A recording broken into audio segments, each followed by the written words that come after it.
Good evening. I'm Alex Bell, and as always, thank you so much for joining us on To the Point. We do start with breaking news tonight. Right now, multiple fires are burning in the Northern California foothills region, forcing evacuations. A series of fires in the Calaveras County region are now being referred to as the TCU September Lightning Complex fire. If you saw our coverage earlier today, we reported on the 6.5 fire that started out in Tuolumne County.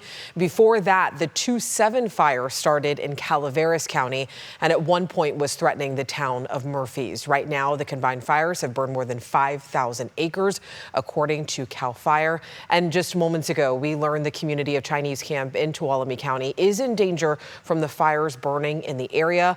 All of Chinese Camp Town is under evacuation orders, and we do have a crew heading there right now as we speak, and we hope to have an update coming up a little bit later in our show. But first, I want to get to meteorologist Brendan Minchef, who has been tracking all of this. I mean, we were here, at 3 o'clock having this conversation? Yep.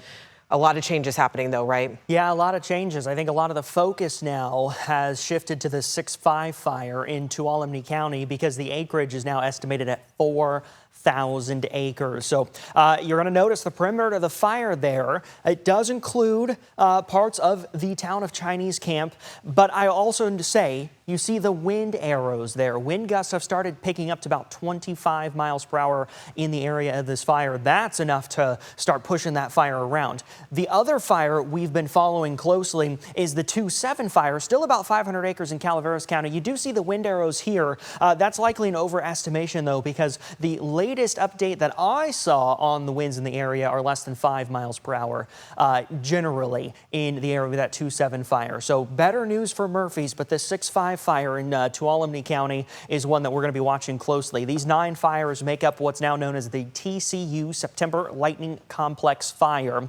A lot of numbers here. When you get more fires then there's time to name. This is what happens. You end up with fires like the 1.2 fire, the 2.2 fire, of course, the 2.7 fire, and again, that 6.5 fire are the ones that are giving us the most concern this evening. It all started with lightning earlier today. Now, last night I was talking about the potential for some light showers in the valley. We had enough moisture come in, and it was warm enough through the early morning that we had enough instability, and that gave us some thunderstorms, not just showers, in the lower elevations. So we're going to let this play out one more time. There we go. So you see that parade of showers and thunderstorms that came through between about 5 a.m. and 10 a.m. And then right around noon, there's that parade of storms. And then right around noon, we had an isolated storm pop up right near Murphys, which could have been the cause for that 2.7 fire. Here's a live look at radar and satellite. This is what's happening right now.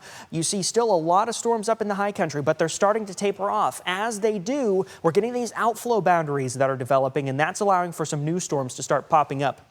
A stronger thunderstorm now north of Highway 20, north of Blue Canyon and Nyack. That one is a stronger storm with some half-inch hail. I'm watching some moderate to heavy rainfall for Yuba City, places like Wheatland. This is headed up towards Highway 20, Gridley, Loma Rica, and then this one is quite disappointing to see. We have another thunderstorm. This is in the Motherlode, right along Highway 49 in areas that have already seen a lot of the lightning-sparked fires. There's another storm starting to develop there right now, and unfortunately, we've got one more day with that weather impact alert for dry lightning and high fire danger in the high country. We'll look at Futurecast later in the show, Alex.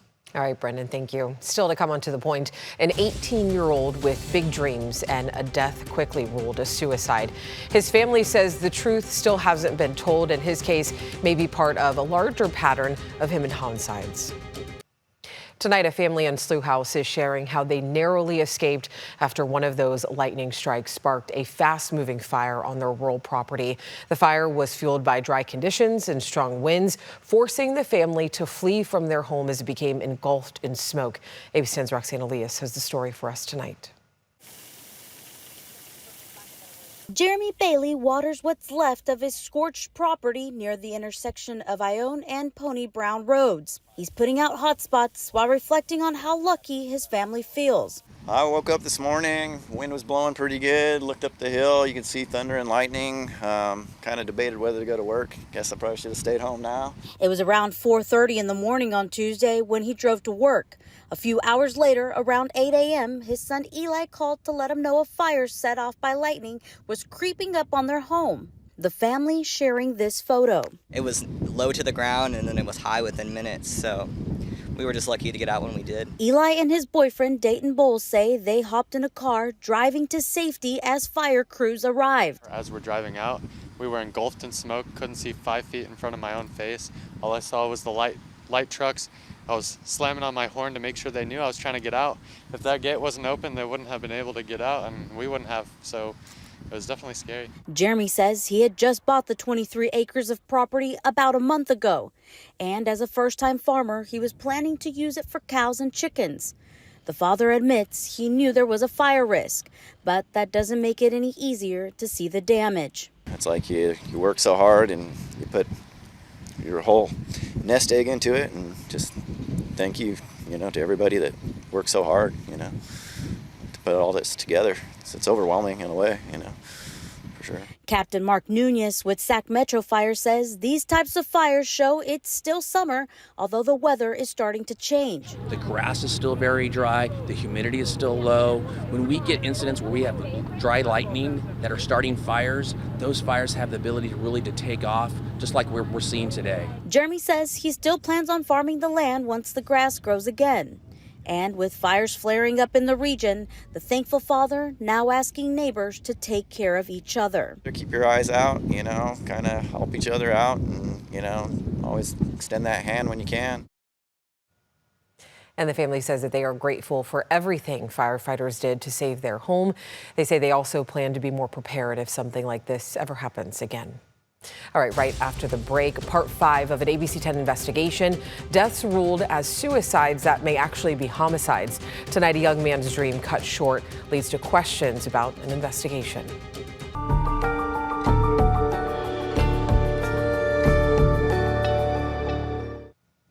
For the past 2 weeks, we've shared our 2-year investigation into deaths ruled as suicides that may actually be homicides. Experts warn that critical evidence is often missed in cases mistakenly labeled as suicides. And tonight in episode 5 of ABC 10's Hidden Homicides, Fighting for Answers, we examine the death of Ethan Rossi and the questions surrounding how authorities handled his case. Investigative reporter Andy Judson, who has been following the case closely, joins us now. Yeah, Alex, that's right. Ethan's family says he was a healthy 18-year-old with dreams of becoming a firefighter. Tonight, we look at how a party turned deadly for this promising young man, the discrepancies and questions surrounding his death, and law enforcement's poor initial response. His family says their concerns were never addressed, and experts explain how critical evidence can be overlooked in cases just like Ethan's. A warning before we go into this episode: this investigation contains accounts and images involving domestic violence and suicide, which may be disturbing to some. He knew at 5 years old what he wanted to do with the rest of his life. We never got to see him realize his dream of being a firefighter. When we were in the hospital, Consumnes River, which is the fire department that he was planning on joining, came into his room on his last day and gave us the honorary firefighter plaque. On behalf of Consumnes Fire is present this to you guys and let you know that we will forever see Ethan as an honorary firefighter. Through you, we'll look for the strength and courage to overcome the obstacles that are placed before us as we carry out our duty to protect those in need. So we will forever feel that guiding hand of Ethan. Our son wasn't suicidal. I want the truth. I don't want my son's life to have ended with a lie.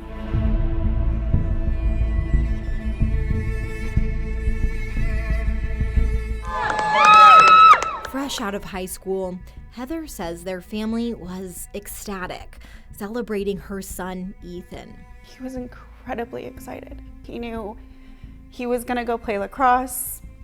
He was getting an apartment with his friends. He was finally gonna get to start to become a firefighter. But in a matter of days, our whole world changed. While Heather and her husband, Ian, were gone camping, other recent graduates were gathering in their home for a party. In the middle of the night, somebody came into our tent and woke me up and said, "We need to go. Ethan's been hurt." Ethan had been taken to Kaiser Hospital. What I was told is my son suffered a series of cardiac arrests. When we got there, he was unresponsive. How did a healthy 6'2" athlete get this way? They were whispering about party games, dares. But, they say, the story kept changing. Somebody said he had tried to hurt himself. Individuals at their house told law enforcement Ethan hung himself from the bathroom shower rail. He stood higher than most shower rails are built. He had wrapped a towel around his neck. It's something that came from a hotel across the street. It wasn't our towel. When paramedics arrived, Ethan was in cardiac arrest in our hallway. He wasn't in a bathroom. and the questions only grew. Somebody went back to get his things and our house had been cleaned spotless. It smelled of bleach. I remember thinking, like, it's okay because Ethan's gonna wake up and he's gonna tell us what happened. Like, clearly something got out of hand. But Ethan didn't wake up. He had no brain activity and that he wasn't ever gonna wake up. We took him off life support.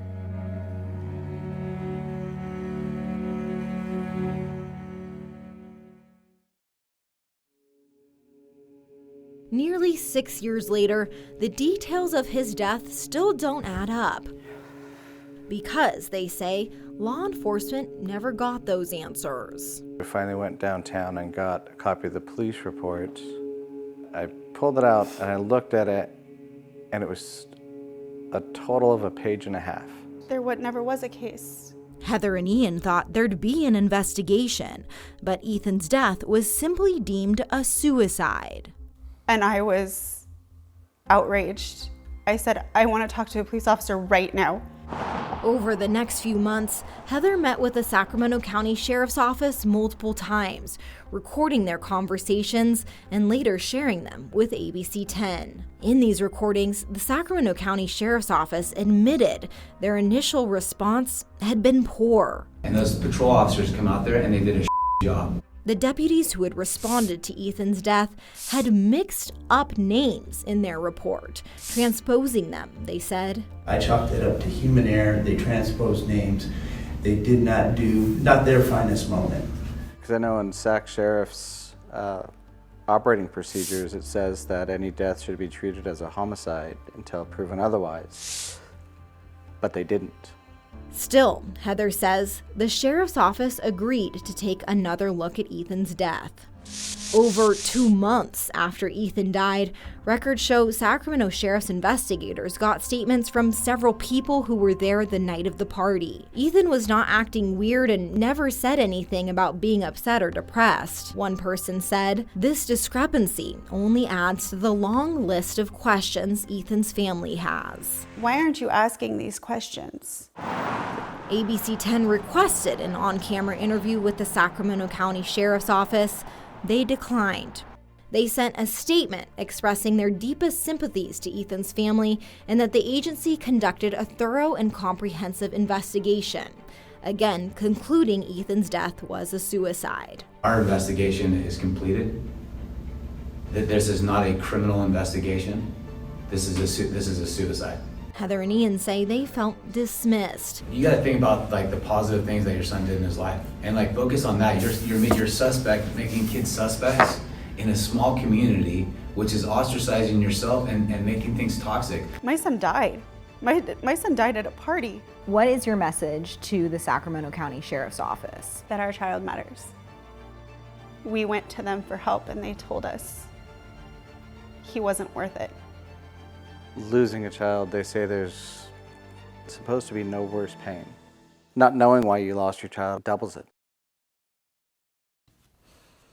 A death ruled a suicide that doesn't sit right. A family left with questions. No investigators at the scene and no autopsy. These are not just details of Ethan's case, they also mirror Joanna's, the other case we've been investigating for 2 years. And what we've learned is cases like these may be more common than you think. Experts told us that suspicious deaths, even homicides, can sometimes be overlooked, under-investigated, or worse. hidden. I didn't realize that this was a huge issue. The Alliance for Hope International organization is working to change that. Their nonprofit specializes in these cases, and they found patterns like law enforcement reaches a very quick decision that this is a suicide without completing a full investigation. And other themes. Law enforcement doesn't talk to family members. And every case that we've handled, there is nothing to indicate that they were suicidal. It's why the Alliance for Hope created a guide for law enforcement and families, outlining what they call 10 red flag factors to help identify and investigate suspicious deaths. If all 10 of them exist, those cases are always a homicide. Always. ABC 10 found cases that followed these same red flags here in Northern California, plus even more across the U.S., including in Pennsylvania. Ellen Greenberg was found dead with 20 stab wounds in her Manayunk apartment back in 2011. Her death was ruled a suicide. In Colorado. Within the last few minutes, we learned a jury has found Robert Feldman guilty of murdering his wife, Stacy. So just how often are homicides being missed or hidden? Nobody anywhere is counting hidden homicides. Dr. Jane Monkton-Smith is trying to. She's a former police officer turned professor and forensic criminologist in the United Kingdom. So I started to work with families who were coming to me and saying, my loved one has been murdered, in my opinion.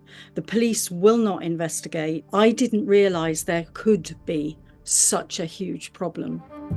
So she reached out to every police force in the UK, asking for records of any deaths they considered suspicious but could not prove were homicides. We have at least 129.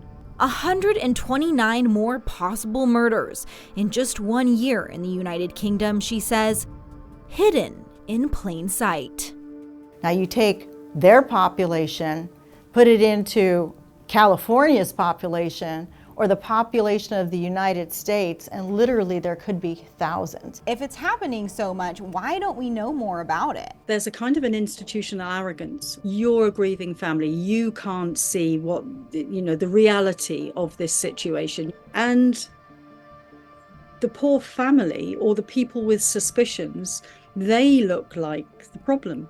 That's how the families we've talked to feel, and now they're pushing for change. Next on Hidden Homicides, we follow the fight to fix a system for others. Experts say there could be as many as 1,200 hidden homicides. We can't bring people back to life again, but we can actually make a difference for the next family. Cases like Ethan's and Joanna's are exposing systemic failures in how suicides are investigated and the tools law enforcement agencies lack to properly review these deaths. Now they're sparking change. In episode 6, we examine a new state law that could mark the first step towards reforming how these investigations are conducted. Alex. And you can watch the full 6-part series on the ABC 10 Plus app. Just go to News, then Investigations, and click Hidden Homicides Fighting for Answers. We're back right after this. Before we go, let's get into some breaking news. Right now, several structures in Chinese camp have been destroyed. I want to get to ABC 10's Garshpal Sangha, who is live right now on Main Street. And Garshpal, you said the area looks pretty devastated. I mean, the scene behind you, I think, really says it all. Yeah, Alex, we just got here about 2 minutes ago, and we really didn't have to go too much into the town to see all this devastation. We are over here by Highway 120 and Main Street, and this is just one of many buildings that we have been able to see that have been devastated. When you take a look to your right down there, that is more portions of Chinese camp. You may be able to hear the helicopter. Crews are doing their best, but again, this is a very historic gold rush town, and this is the 6th fire near the community of Chinese camp. It sparked earlier today, has grown close to 3,000 acres. So no word. Everywhere you take a look around, it's been devastation all around here. So we're going to try to collect some more information and find out exactly what happened here. But this is part of that larger lightning complex fire that stretched crews thin. So we'll find out exactly just how much of a fight that they had to deal with here. But it's just pure devastation as you take a look around. Reporting live from Chinese camp, Garjpal Sangha, ABC 10. All right, Garjpal, thank you so much. As you saw, crews on the ground working very hard. You could also hear them above. We want to keep you updated with the latest information, so make sure you join us here on air. You can also download our free ABC 10 Plus TV streaming app or go to our website. I mean, you can even call our newsroom. We'd be more than happy to answer any questions that you have, any evacuation shelters you're looking for, any phone numbers you might need for help. Thank you so much for joining us. We'll see you tomorrow.